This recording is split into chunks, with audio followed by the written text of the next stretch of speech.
What's up, guys? How's it going? My name is Marcus Jose from the Bull Co, and you guys are watching how to pick your best puppy. Do me a favor, guys. If you like this video or you found this video great, share it with your friends, leave a like, leave a comment.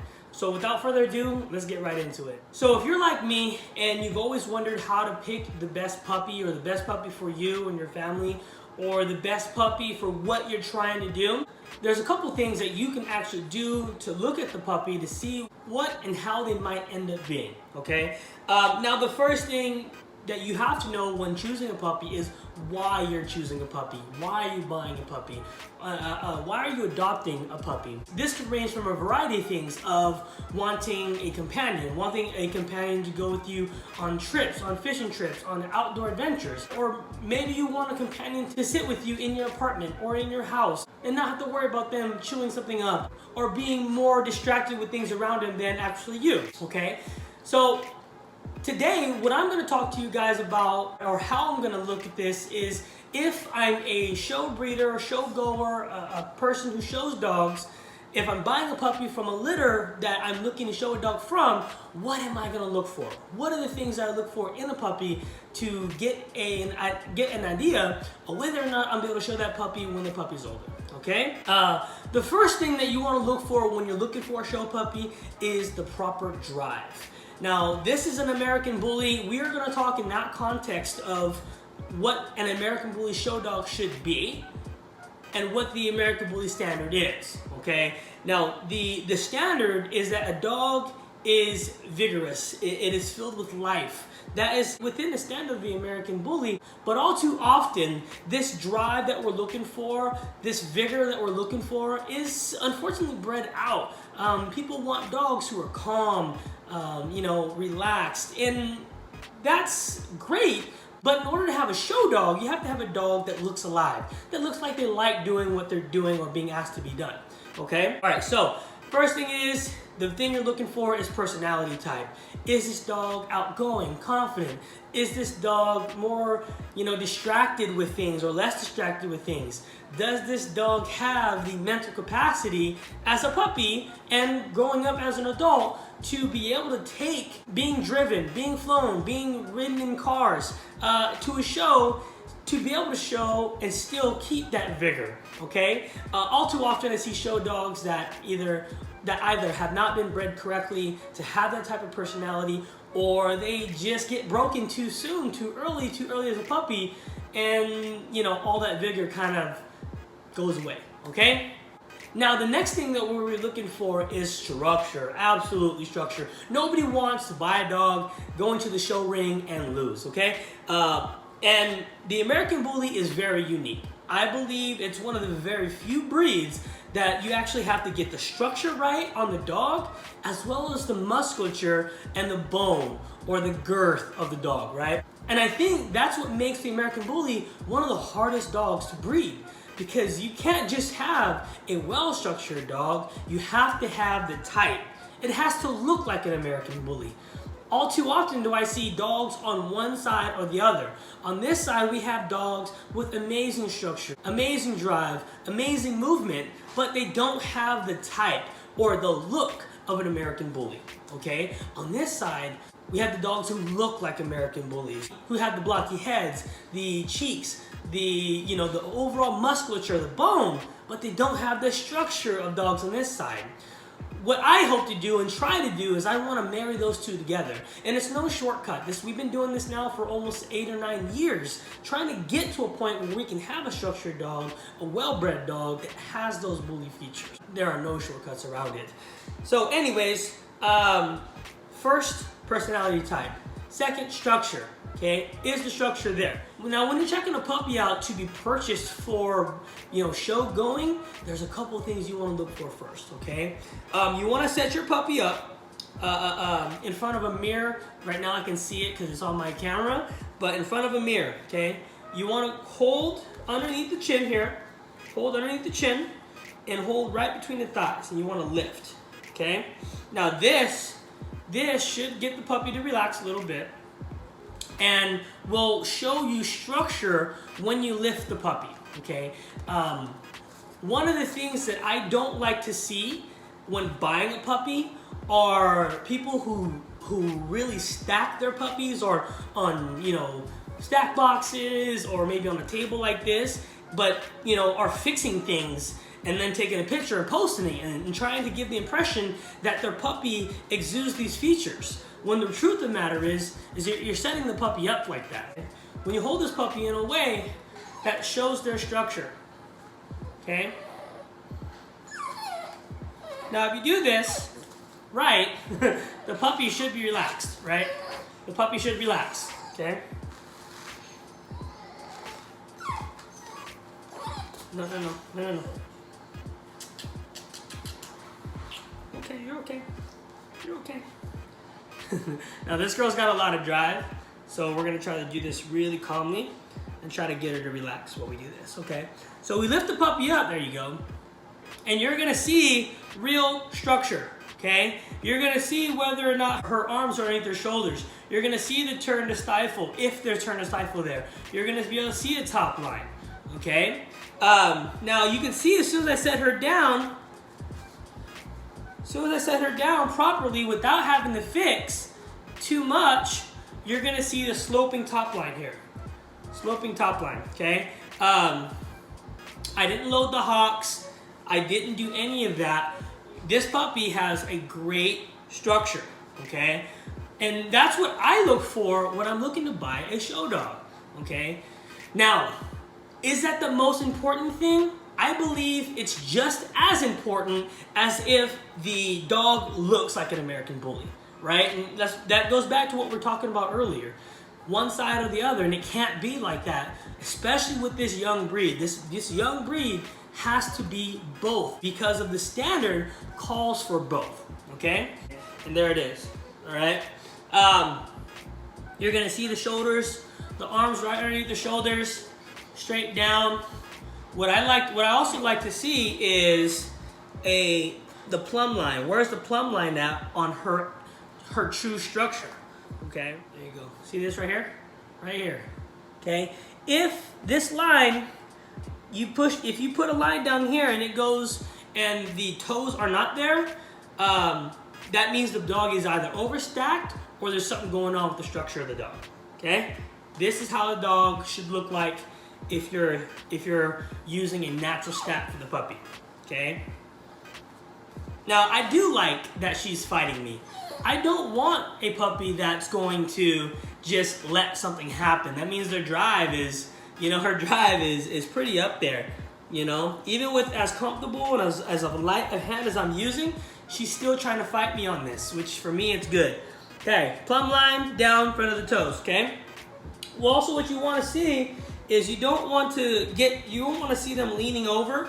You want to try to get them as close as possible to the middle, okay?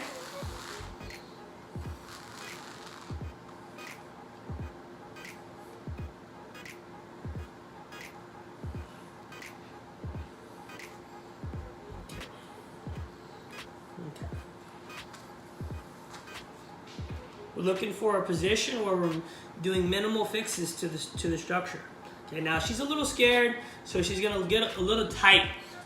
She's not going to allow her structure to be what it's supposed to be right now. Good girl, you okay? And doing this, it takes patience, guys. When you're looking to buy a puppy, I suggest that you have the breeder do this, okay? Or, you know, I suggest that you have the breeder do this because if you're looking for a puppy to show, you want to see the whole puppy. A lot of times the puppy is in another state, another county or whatever, whatnot. If it's close, you got to go see that puppy, okay? If it's close, okay? Now, the key to this is not breaking the puppy while doing this. The key to this is not getting them overly scared. It's not working with them tough. I think a lot of show dogs, supposed show dogs, get broken way too early. That they don't, you know, they don't have that zest for getting worked with, right? It's got to be fun. It's got to be love. They want the attention. They want the love. So if you're giving the attention but you're getting frustrated, you got to stop. Okay. So, anyways, let's review. First, personality type. Second, structure, okay? And third, type. Now, you're gonna be able to see this. We're gonna hold her again, so we're gonna switch sides on her. Because she's leaning towards me. Let me see if I can get her to, there you go.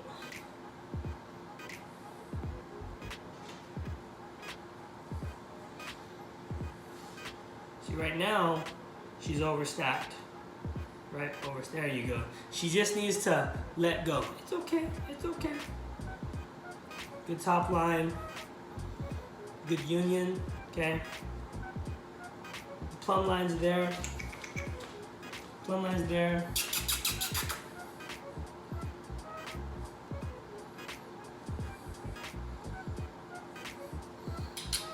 Good girl.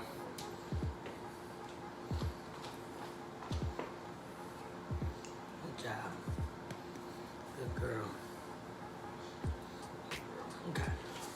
Okay, now, the reason I do this, the reason that it should be done is because you can stack these things that are bad out of your dog. A lot of times what you'll see is that, you know, like I said, they'll stack a puppy, but then they'll take a picture with their hand right here on the butt because they're trying to give an impression of a better top line and they're pushing the butt down.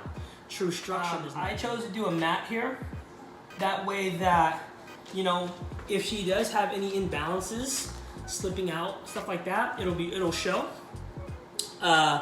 You know, a lot of people like to do carpets and stuff like that, but the thing about that is that if they're pushing more one way, you will not be able to see that, okay? Balance is that they can stand on a slick rug or carpet or floor and still have that structure needed to show, okay? Good girl, good girl. You're okay, you're okay. Okay, you're looking at these things, guys. To buy a dog and do well in the show ring, you have to have a well-structured dog. You have to have a dog that has the type, okay? That's also meaning that you have to work with a breeder who's breeding specifically for these things, okay? I wouldn't say the American Bully is riddled with bad breeders, but I would say that there are more bad breeders than good breeders. And knowing the difference between those is going to basically make or break you for the first couple years after your purchase, okay? All right, so let's turn this puppy around. Let's show you the hocks in the back, okay? Now the hocks should turn neither in nor out. They should be straight up and down, okay? And what I like to see is that when I set these down, does she want to turn them out? She's leaning towards me, so I'm gonna actually step in front of her. Good girl. Good girl. Good girl. Come here, baby. You're okay, right? You want to see balance in this, okay? Remember, you don't want to strong arm this puppy and you know hurt her confidence or make her feel like every time you work with her or him that you're gonna be mean or overly towards them, right? You want to be loving and happy. And look at the beauty in this, right? Hocks are straight up and down. Structure's good. She is leaning one way because she's a little scared doing this because it's the first time she's doing this, very first time. And I probably won't do this again for another 6 weeks or so. Okay. You can train a dog to stack very, very fast. Okay. You cannot train a dog to be confident after you've broken their confidence. All right. The timing in which you need to do this, right? The timing. It needs to be done 3 days before 8 weeks or 3 days after, right? I've read a couple articles and literature that the structure at 8 weeks is gonna give you the best indication of what that structure will look like as an adult. That's what I've read, okay?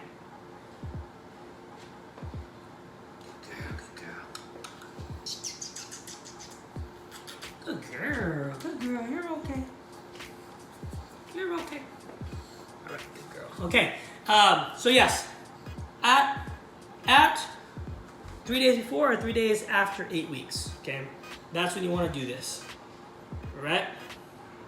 Now, we're not saying that you can't stack a dog at 10 weeks and get a good idea of what their structure will be. But what we're saying is the proportions in which this dog has right now will likely look like the proportion as an adult. Because puppies, like, you know, everybody knows, puppies rapidly grow. They rapidly grow. So you gotta do this within a timely manner, okay? All right, so last thing. First, we have the personality type, okay? Second, we have the structure. Third, we're gonna move on to the type. Type. What do we talk about when we talk about type? We're talking about a thick puppy or thick dog that has a thick neck, thick shoulders, thick in the rear, has big bones, right? We're looking for a deep stop. You can see her, she does have a deep stop. Deep stop. We're looking for a thick muzzle. She has a great muzzle. Nice, pronounced stop and cheeks. We're looking for a strong underjaw here. We're not looking for a weak one, right? We're looking at the musculature. Can you see the muscles on her? Are the muscles pronounced? Are they more blended in? Now, there are freaks of nature that don't have any of this, and you know, none of the, you know, musculature as a puppy, but then grow up to have it, right? That's the nature of the breed. But what I like to see is I like to see it early, right? That gives me an indication of what that musculature will be when they're adults. I don't like to, you know, leave the musculature up to preying, okay? I don't hope and wish a dog will be a certain way. I pick the dog because it is a certain way, okay? All right, so let me see if we can get her stacked up front ways again.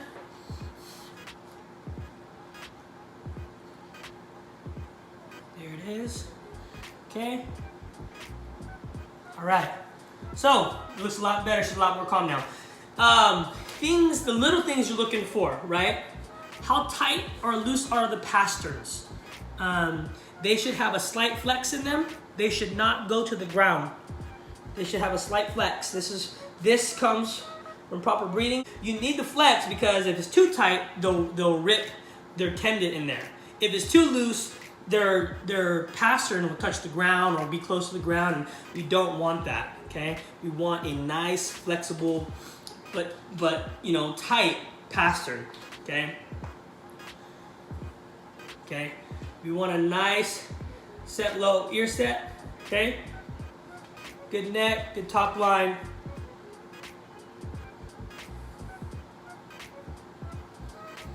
Pasterns look good. Shoulders look good. I would say out of 5, this puppy is probably a 4.5. Right? I mean, she could use some more angulations in her rear. She could definitely use some more confidence, but this is the first time working together, so I'm not too worried about that. I can help her along the ways with that.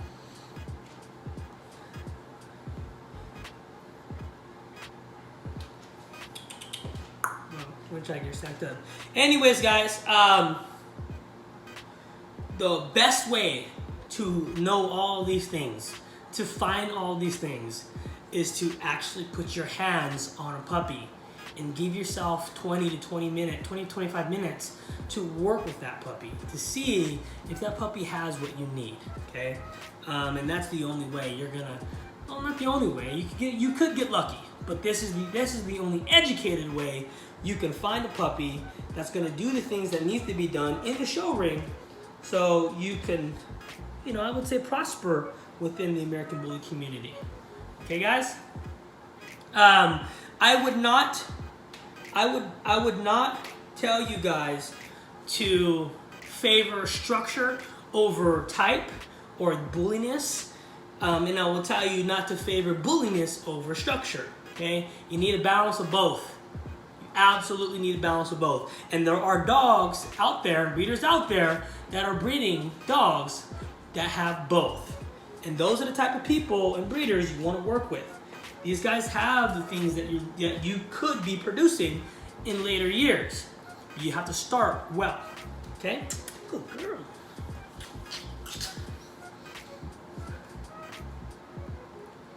All right, guys. Well, that's it for the video today. I hope you learned something, and I hope that this helped you if you're looking for a puppy, or to have, to own, or if you're looking for a puppy that's going to do well for your family and not going to cost you vet bills. A well-structured dog, for me, over time will cost you less money because they're gonna get hurt less, right? If you're super active, if you have a dog that's unbalanced, they're probably gonna get hurt. They're probably gonna be limping, every once in a while, stuff like that. A more structured dog is gonna be a dog that's gonna, do a lot more as of saving you money in the long run too. Other than that, guys, thank you so much for watching. I appreciate you. If you haven't already, please do me a favor, leave a like, leave a comment, share the video, and let me know what we should do next. You guys have a good day.